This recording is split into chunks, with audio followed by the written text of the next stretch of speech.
Coming up in today's episode. They get married. The guy comes home. Boom. He plops himself in front of the television. He's playing video games for 4 or 5 hours. And that's their life. And they're 23, 24 years old. That is not going to last. All right. Welcome to episode 82 of Enter the Mind podcast, the most real talk, no nonsense podcast on the empowering of the mind. Our guest today is Dr. Eddie Capparucci, author and therapist. So Eddie, Kyra, and I welcome you to the show. Well, thank you very much. I'm just so happy to be here, and I can't wait to dive into our conversation. For sure. So you specialize in sexual and pornography addictions. And so my first question would be, what does that look like? And over the years, what have you seen over and over in your clients that told you that, hey, there's a problem going on and it's a consistent problem across many different people? Well, that's a great question to kick this all off with. And the idea is, first and foremost, what did it look like? It looks like a lot of pain. It looks like a lot of suffering. People who deal with any kind of addiction, as you all know, are involved with obsessive behaviors. So therefore, it's the sense that they feel I can't control myself. And that will happen whether it's alcohol, drugs, numerous different things, gambling and such. But here we're talking about sex. They have an obsession with sex. And what it does, it spills over into other aspects of their lives. So therefore, it'll affect their relationships, their finances, work, and school. And what I've seen and what I've come to understand, and again, this isn't my original idea, these are the pioneers that came before me, is that when it comes to sex addiction, it's not about sex. What it is an intimacy disorder. What we're chasing is we're chasing emotional intimacy. We want connection, but we just don't know that's what we're chasing. What happens is we ultimately, those who go after sex are confusing physical intimacy with emotional intimacy.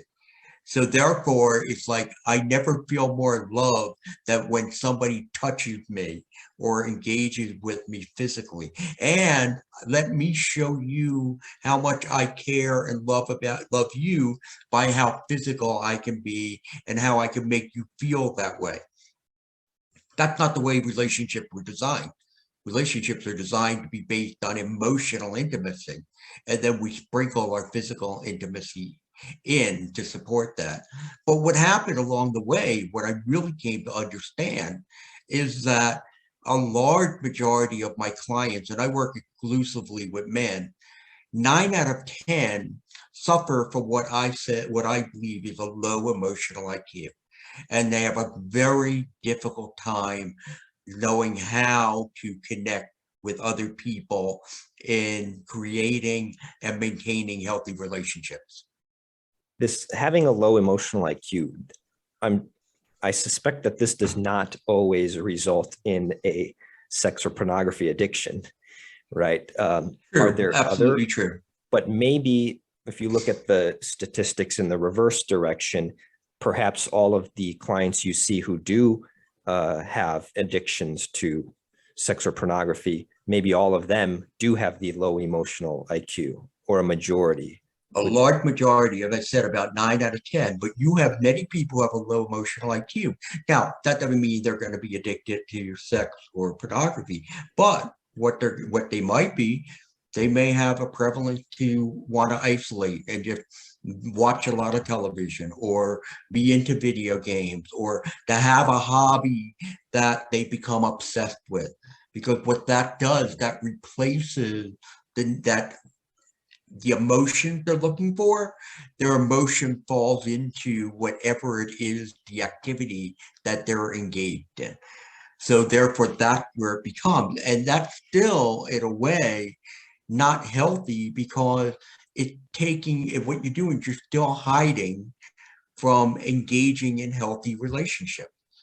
You're just going to do this. I've known people who, again, don't have that addiction, to sex or pornography. They don't have addiction to alcohol or drugs. But you know what? They get married.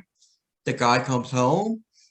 Boom, he plops himself in front of the television. He's playing video games for 4 or 5 hours. And the wife is just in another room doing something on her own. And that's their life. And they're 23, 24 years old. That is not going to last. That is not going to work. At some point, and most likely it's going to be her who's going to say, I'm not doing this anymore. But that's what happens. It's those kind of things. And you could lose yourself in many things. You could lose yourself in good stuff. You could lose yourself in exercise. There are people who are compulsive when it comes to exercise, and sometimes they will exercise 4 or 5 hours a day, and maybe even longer. I put it into my situation, and I'm thinking, right, if I were addicted to sex, that would be horrible, right? Because I would be having sex when I don't even actually want to have sex. Do you think that it's possible that in your clients' minds, maybe they have an addiction to sex, right? But maybe if they could shift it to an addiction of good sex, like when an opportunity comes up to have sex, be like, oh, well, this isn't good sex. This isn't going to make me feel good, so I'm not going to do it. Yeah. Well, that's what you're talking about, and that part of the whole treatment plan is about helping them to identify what is healthy sexuality versus unhealthy sexuality. Okay. Compulsive sex is not healthy. What's the cause of this low emotional IQ? There are a lot of factors that are involved, but they all go back to our childhood. See, I believe that when it comes to people who deal with dysfunctional behaviors, there are 3 components that are 3 factors. One is our unresolved childhood pain points. There are things that happen to us, traumas or neglect, and sometimes they don't have to be major traumas, but they were pain points. And those pain points, even though we've done a great job of repressing them so that we don't ever think about them at all, they come back and they haunt us through negative events that happen in our everyday life now. So therefore, it's like the colliding of 2 worlds, but we're just not very aware of the past world that has had that influence on us. The second component for that destructive behavior is the inability to sit with emotional distress. It is uncomfortable, and therefore we don't want to sit with it. And so therefore, what do? Well, at a very young age, we learn that, well, you know what, I have this pain. Like, for example, let's say the kid next door took your Nerf gun and broke it. And you come home and you say, Dad, Billy, he took my gun and he broke it. And instead of Dad saying, oh, you know what, son, I'm really sorry that happened, and sitting with you and saying, that's something that happened with a lot of people. That was really bad that Billy did that. Instead, it's like, why did you give him your gun? Why did you lend it to him? You know what? How come you didn't take it back from him? How come you didn't do something when he broke it? And now you're sitting there, you have the pain that your toy is broken. Now you have even more pain that it's, oh my God, this is my fault. I'm to blame for all of this. And then maybe he called you some kind of derogatory thing like, oh, stop being a wussy and go to your room. So now I'm sitting here with this. What do I do with it? Well, as a kid, I have very few worldly experiences. And I'm also very emotionally driven in my thinking. So I come up with one solution. And that's a great solution for a kid. I won't think about it. I won't think about it. So how do you not think about it? He distracts himself. Too much television, too much food, too many video games, too much in his own head fantasy. Well, we take that same practice and we carry it into our adult world, and all we do is we become runners. When anything is distractful in our life, we run away from it. And then the last aspect that causes that stressful behaviors or destructive behaviors is the idea that we are not emotionally developed. We are emotionally undeveloped. We could talk about that in a moment, how that all transpires. But it's those three components that ultimately drive us to seek comfort from anything that seems to be a discomfort for us. I loved the connection there and like the mind blow. So it's like, you know, you go and tell somebody like, oh, well, this person did this to me, but it's like, oh, okay, well, what are you going to do about it?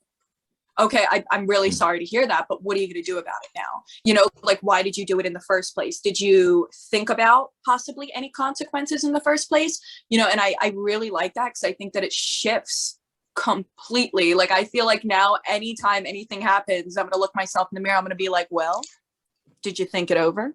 You know, so I think that that's a really great insight. Yeah, it almost feels like parents need to be life coaches in a way. We do have to be life coaches. That's part of parenting. Part of parenting is educating our kids. And my two are adults now. I have one who's 33 and one who's 22. It was always, I looked for those teaching moments. The teaching moments. So if they did come home and they were distressed, it was about, okay, let's talk about that distress. Let's talk about what you're going through, because that is what gave them the ability to persevere. Because now, first and foremost, they knew they weren't alone because I could share, hey, you know what? I went through it. We've all go through this. It's like, oh my gosh, I'm not the only one. I thought I was the only one who's dealing with this. And then to understand that there are other solutions, that their undeveloped brain, because remember, the human brain is not fully developed till we're in our mid-20s. So therefore, that undeveloped brain now understands there are more possible solutions for me to get through this problem. But yes, you're Robert, you're absolutely right that we should be life coaches for our kids. And that's part of the problem. Parents aren't there. And if we go back to, again, you asked the question, how did this all begin? Let's go back to those early stages of childhood development, where we are supposed to be taught how to be emotional beings. Parents are supposed to teach us how to be attuned, that I can start to pick up other people's emotions and feelings. I can understand something's off. Parents are supposed to teach us how to have empathy and understanding for other people. We're supposed to be taught how to sit with our emotional distress and then what to do with it in a very healthy way rather than just running away. You know, we're supposed to be taught how to regulate our emotions, how to be able to, understand that emotion should not run our lives. Emotions are good, they're healthy, we need them. You need to rely on them for a point, but they should not be the basis for how we make decisions. It is our rational thinking that we need to turn to. So those are just some of the steps. If a parent is not walking a child through those steps, the child's emotional growth gets stunted. And when it gets stunted, they don't know how to, one, connect, two, what to do when emotional distress comes my way, and three, how do I handle somebody else's emotional pain? So now you get to the point where people, they make the jokes about men, what do men do when a woman's upset? We try to fix it. Right? Well, why are we trying to fix it? Because it causes us anxiety and we're trying to shut it down. That's basically what we're doing. Like, oh, I know how to do it. I know what you should do. Do this. You'll be fine. That's part of what we do. But it is not done because we're just trying to be helpful. We're doing it because our anxiety is increasing and we're trying to comfort ourselves. So then is it the case that for females, when they're growing up and their parents are raising them, do females get better emotional training from their parents than men? Why are the men the ones having these issues? Well, first of all, one, there are many women who have similar issues with that. Okay. There are many women who cannot emotionally regulate. There are some women who are not attuned to others. And we're starting to see even more and more of a shift of that. Because think about it, go back 30, 40, 50 years and beyond. Boys were raised to be boys. Here's your truck, here's your ball, be tough, be strong. Girls were raised, here's your doll, be soft, be feminine. And yes, you could be emotional. We expect emotion from you. Little boy, no, we don't expect any emotion from you. It was wrong. That was a wrong approach to raising kids. Okay. Because again, we all have, and Carl Jung's famous psychologist back in the early 1900s discovered the fact we all have a feminine and a masculine side that need to be tapped into somewhat. You know, for a man, it may be 10% of him, but it still should be tapped into versus just ignored completely. So women go through it also, but there's still a lot of that stigma that boys have to be tough. You have to be strong, you know, whereas girls, no, you should be a little bit more softer.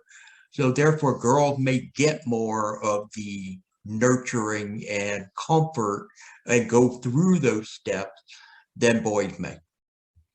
You know, when I think about my friends, you know, my male friends that are around the same age as me, there's some sort of emotional disconnect. At some points, I chalk it up to the fact that they work in a very technical field. They might be an engineer on a daily basis. They really are not in the world of emotions. I mean, what can they do to really make themselves, I guess, more well-rounded? You're right. You nailed a couple, you know, career functions such as engineers and IT folks. Now, I don't want to put a stigma on certain occupation, but those are two occupations that we see a lot of sexual addiction in. And the reason we see that is just what you were just talking about. And that is these guys have very low emotional IQ. And most likely they were raised in an environment with parents who were not very much in a way of emotional bonders. They may have had parents who were very much in the way of what I call doers. Dad coaches my baseball team, or he takes me to the science fair, and mom, she does, you know, amazing meals and all of that, but nobody is there to really nurture and try to dig deeper to understand how are you doing? How is life for you? That's not it. It's like, what's your report card look like? Your grade? Okay, wait a second. How come you don't have an A in this subject? Or how come it's only a 95 and not 100? And so therefore, there's always that push to do more, to do better. I'm not good enough. That goes on. So the question you have, though, what can they do? First and foremost is to be aware that there's an issue. Because for many of these guys, they don't see it as an issue. It's like, this is where I am, right, Kyra? I mean, it's like, that's the way I am. You know, I don't know what else you want from me. I'm not, you know, I'm not that, you know, debonair kind of guy who can come up with all these different conversations. I'm more quiet and laid back, and, you know, that's just my personality. Yes, but it's not the way your personality was supposed to be. Because again, you're emotionally undeveloped. And so now we need to start to strengthen that. And we start to strengthen that by one, understanding that there's a problem. And then from there, we start to go into and look at different techniques and exercises that you can do to strengthen that emotional IQ muscle. Like, for example, what I could be doing is spending more time journaling about what are my thoughts?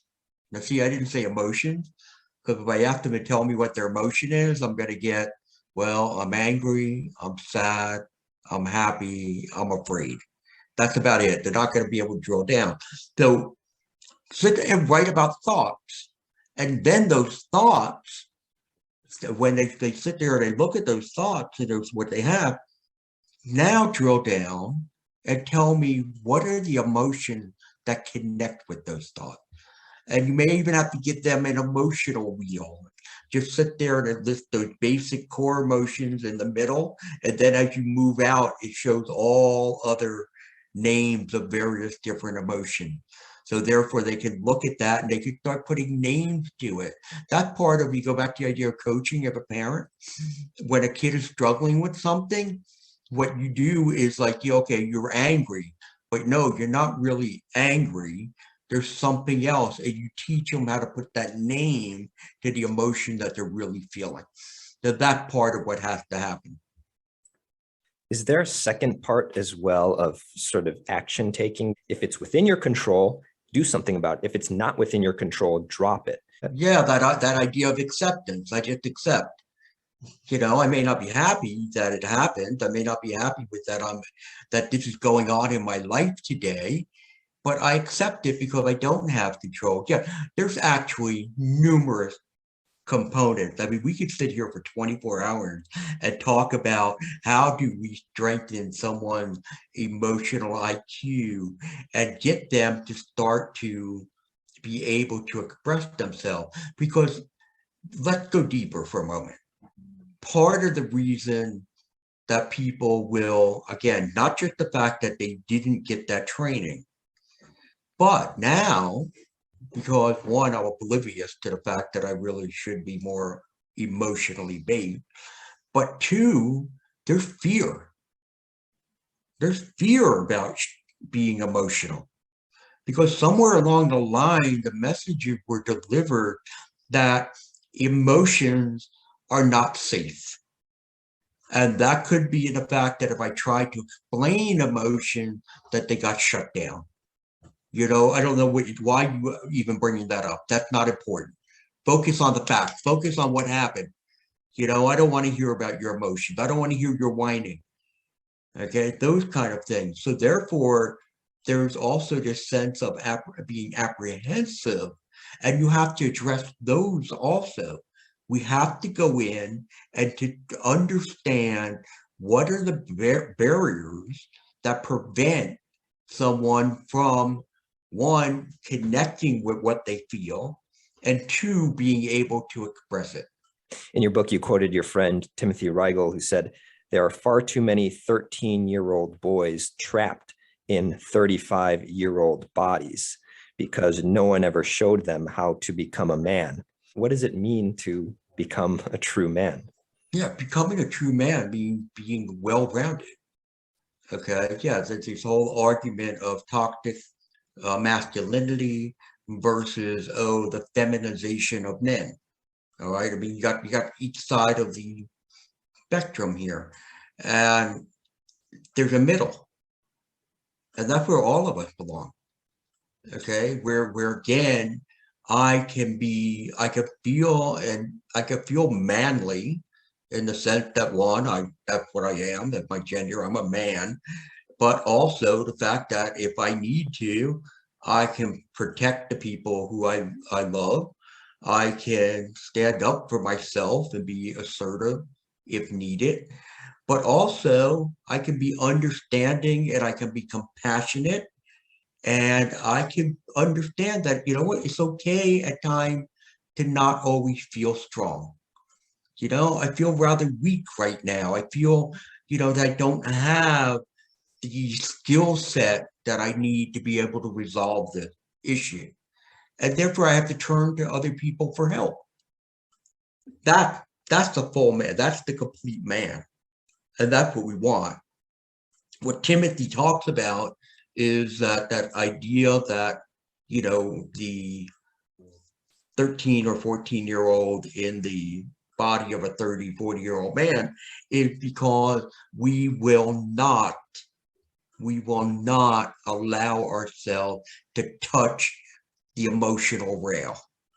We won't go there unless we're angry or we're happy or we're maybe sad. Other than that, we're not touching that rail. And when that happens, what it does, it disconnects you fully from engaging in vibrant relationships. You miss out on so much in life because you're not there being able to touch that rail. Yeah, I don't know about you, Kyra, but I think guys really are only comfortable being happy or angry. That's the two emotions they're comfortable expressing. What do you think? I've definitely had, some guy friends come to me when they're sad, which I love, but, there are only a few men that I know that like I genuinely like. This is a man with like a good head on his shoulders. And I think that in order to bring a woman's perspective into it, when I see a man with like a good head on his shoulders, I feel so comfortable in front of him. I feel like I can speak my truth. I feel like I can be the woman that I know that I am. And when I get around somebody who is maybe less emotionally mature, I realize that I'm kind of like walking on eggshells, or I can't really express like who I'm meant to be. And that's usually how I can tell if a man is emotionally evolved or if he, isn't. Yeah, but see that's exactly what you just talked about now, what I was saying before, and that's the idea that not having that ability to emotionally connect, even from a friendship standpoint, what it does, it keeps you from being able to put yourself fully out there. So therefore, now we don't have that vibrant relationship. We have a relationship that has walls in it. They're walls. You have your wall, I have my wall. And with those walls, we never get to fully understand the depth of one another. But that's again because men don't want to touch that rail. You appreciate men who will touch that rail because they make you feel safe. I would believe that. or they make you feel like you want to dance, one or the other. But it makes you feel amazing. Right. It makes you feel safe that you could be with them. And what I find really interesting and what I try to show men a lot is that it's so much better to be able to talk about your feelings. And like when I do get in front of a man who is, he's got a great head on his shoulders, the conversation, it's so freaking great. He's not judging me. He's like, if I say something maybe a little negative, maybe he'll kindly, peek into my brain and say, well, what's going on? And I can tell that that's genuine. So I will feel safe to open up. And what I would like, the men listening to this podcast right now is, life is going to be so much juicier, more delicious, more fulfilling if you do talk about those feelings and you feel comfortable opening up to the woman in front of you. And I think that also comes into self-awareness and self-trust. If you don't trust yourself, you're not going to trust the person that you're opening up to. So you have to, it's kind of like there's a process that you have to go to, but once you reach it, it's rewarding. I can see a guy having this concern of, well, what if I do start to become more attuned to my emotions? Ooh, that's not going to be good. I'm going to start acting differently. I'm going to start making bad decisions, right? Emotional decisions are bad decisions, we're told. And while there's some truth in that, I think it's a little bit of a over exaggeration, and maybe the image of the high emotional IQ man is, and you can help me out here, but maybe it's this idea of being aware of your emotions, yet still maintaining very good judgment and decision-making. Our decision-making should not be driven based on our emotions a majority of the time. It's going to happen. It happens for all of us. It's like that. I got that gut instinct, and I feel like this is the right thing to do. But that's not the way we should be living. That is not going to be a good roadmap for having a successful life. We need to be able to, one, understand those emotions, process them, but then to move and switch them over to rational thinking. okay, let me take what I feel and let me look at what's real. Because many times what you're going to find is they are two very, very different things. Our emotions are driven not just by our current circumstances, they're also driven by past experiences, biases, lies that we tell ourselves, negative narratives that we believe, all of those things. So that's why you have to sit and you have to dissect the emotions.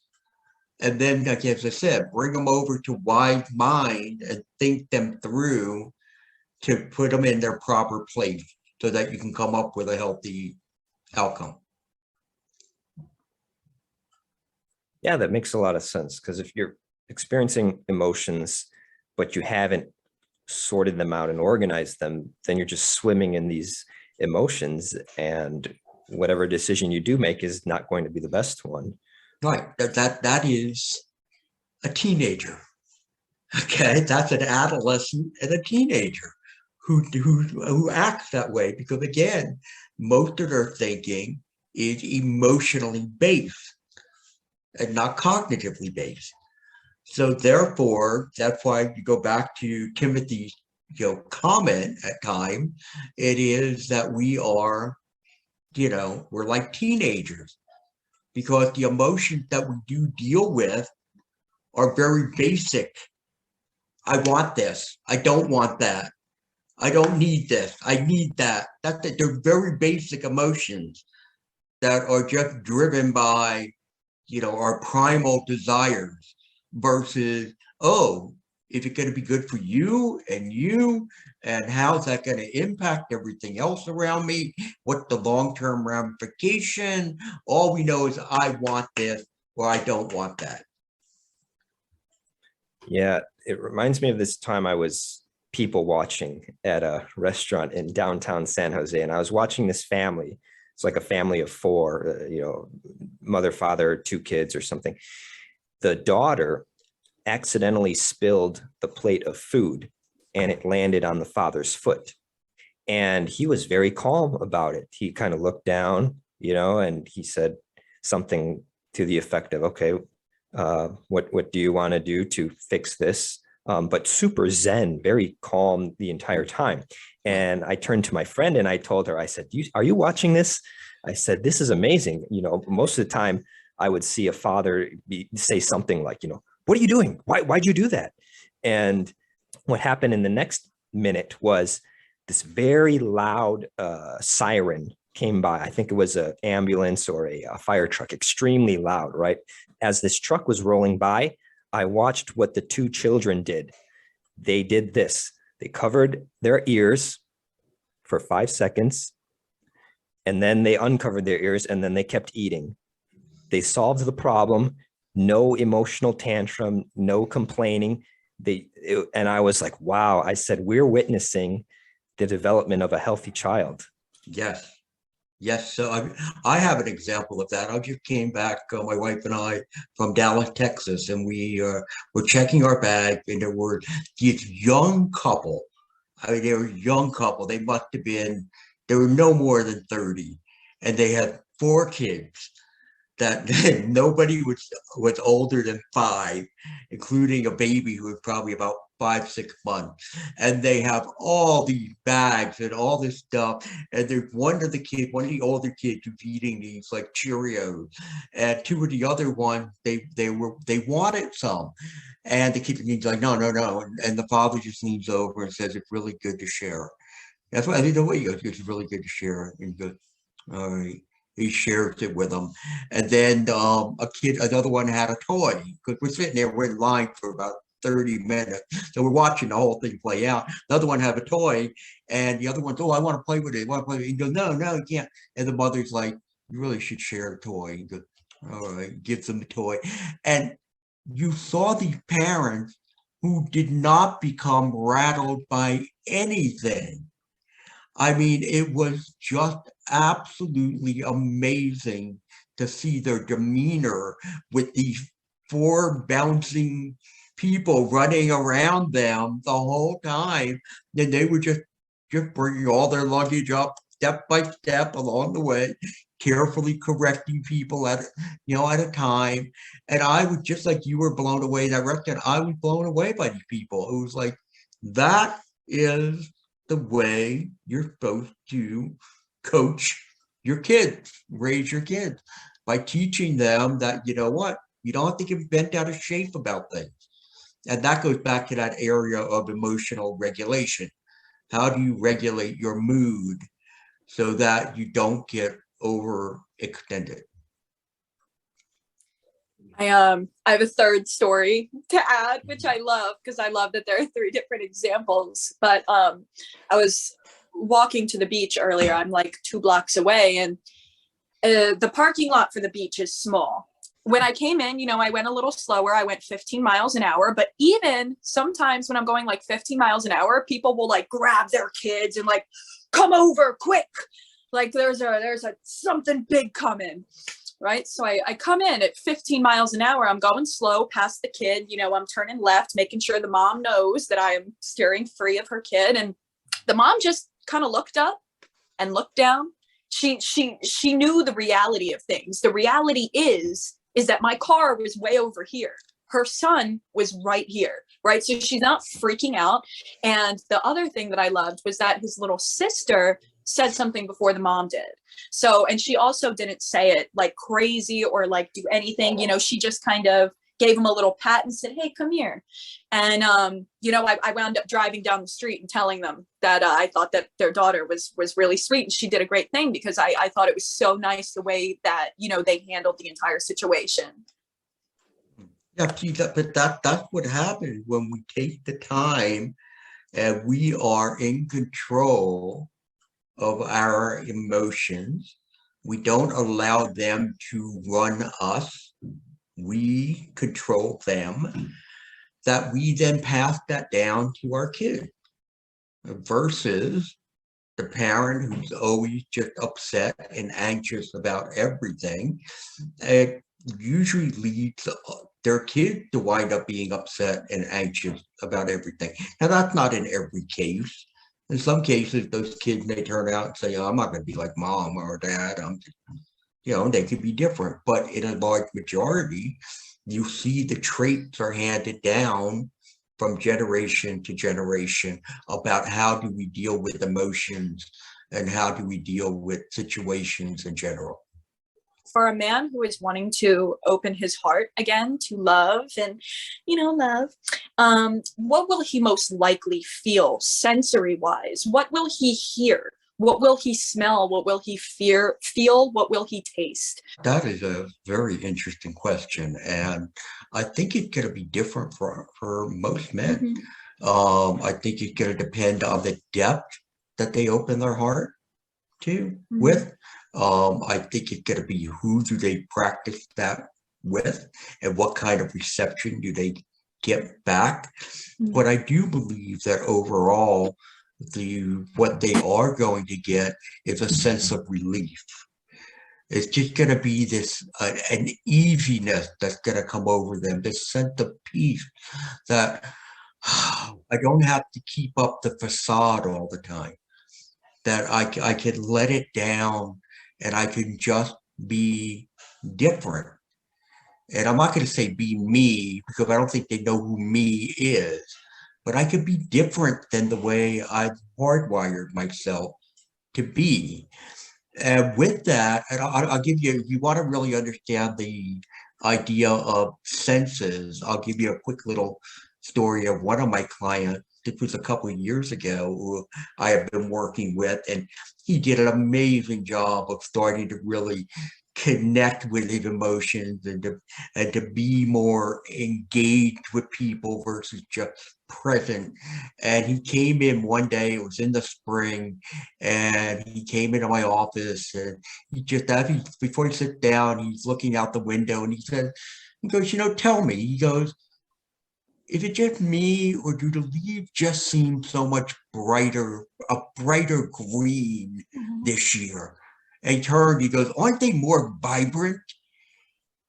And I'm like, no, not really. He goes, they're not? I go, you just notice it now. you've never noticed before. So they also, what they do, they become more aware of everything around them versus this is the world of someone who is emotionally undeveloped. This is my world right here. And what's in my world is what I know and what I realize and I stay in my head. And when we look to become emotionally developed, that opens up. And as it opens us up to experience so many things that we've never experienced before. And so you're right. Food may taste different. We may smell things that smell different to us. There's so many things, but one thing I know we definitely will do is we will see things very differently. Love it.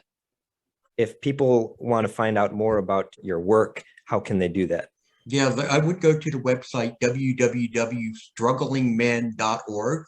Again, strugglingmen.org, and they can find out more about my book, Why Men Struggle to Love, Overcoming Relational Blind Spot.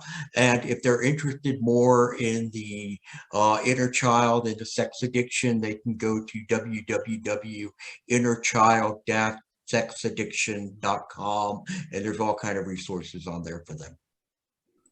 Awesome. Thank you so much for coming on the show, and we'll see everybody in next week's episode. Did you find at least one gold nugget in today's episode? Then please like and subscribe and share it with a friend.